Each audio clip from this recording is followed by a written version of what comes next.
All right, we are looking at the vocab for Bull Run section 2. I'm going to try something a little different here and put the text for the definitions down ahead of time so that my handwriting is a little more readable while I talk and gives me more time for drawing, which is what we're all looking for. So, yeah, let's do it.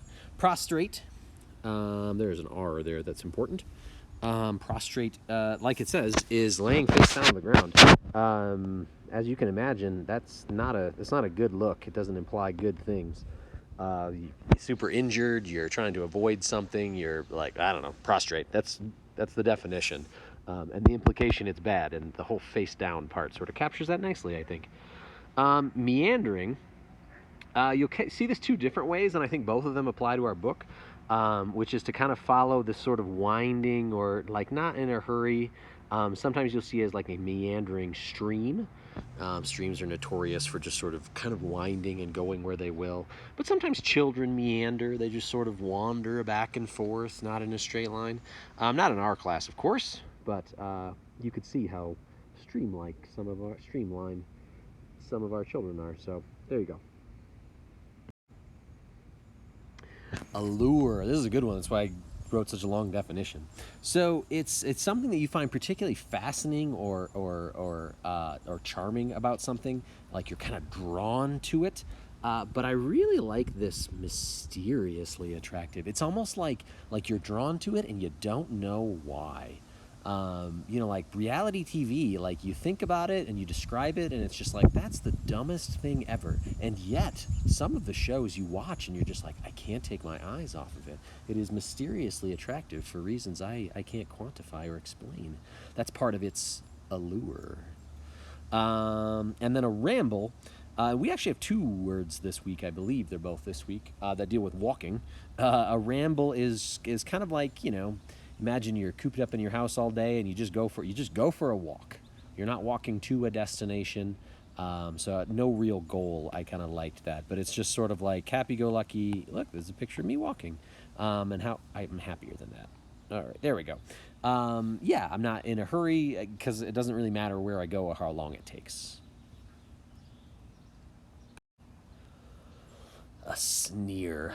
I actually put two definitions down.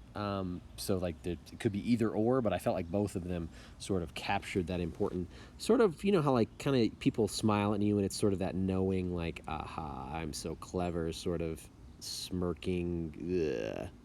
Like, ooh, that's actually pretty good, guys. Or contemptuous. Contempt is a really good word here, so I really like that definition. It's looking at somebody with just like that look of like, oh, you're so dumb, or I know so much better than you. Like I sneer at your silly answer or your silly ideas, just like this person is right here. Man, good. Got some arms, got some hands. All right. Anyway, traipse. Oh, this is our second walk. Here it is. So to traipse, I like this needless part.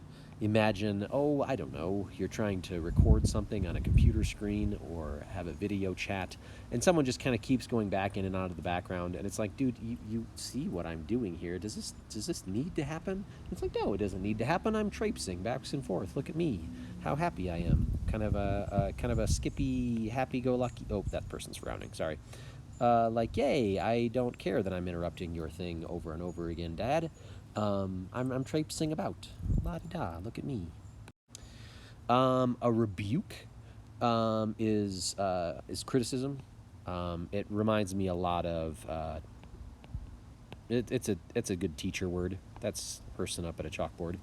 There's all the words that I write. I would write them in many colors, but you get the idea. So yeah, a rebuke is that like, hey, knock that off. We've had a few different vocab words that might resonate with this, so this might be a good one to find a synonym for. But yeah, it's that sense of like you did something wrong, or maybe not even a correction, but just like I really don't like this about what you're saying. So it's not quite as corrective, but still, that's what it makes me think of is teachers. Teachers. Peculiar. Speaking of teachers, peculiar is I just gave two synonyms. You could use either one of them. I feel like they kind of sum it up. It's strange or unusual. There's that book out now about peculiar children. It's just Yeah, it's just weird. Maybe that's the synonym we go for, but it is out of the norm. It's not meant to be particularly positive. Not like hooray for being different. It's more like ooh, hey weirdo. Feign. That's a silent G. It's not Fagin.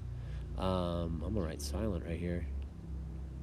Feign is to pretend to do something. Usually, it's like you're trying to like you're playing dead. Kind of imagine that. It's not like a play or a performance. Kind of like ooh, we're playing pretend. It's more of that like you're trying to get away with faking something. Oh, that was the good synonym I wasn't gonna give you. Oh well, there you go. And stifling is, I believe, our last word. Extremely hot is definitely the takeaway for this. But you know how, like, imagine, it's a super sunny day. Oh, look how happy my son is. Well, my son is, but that sunshine is also very happy.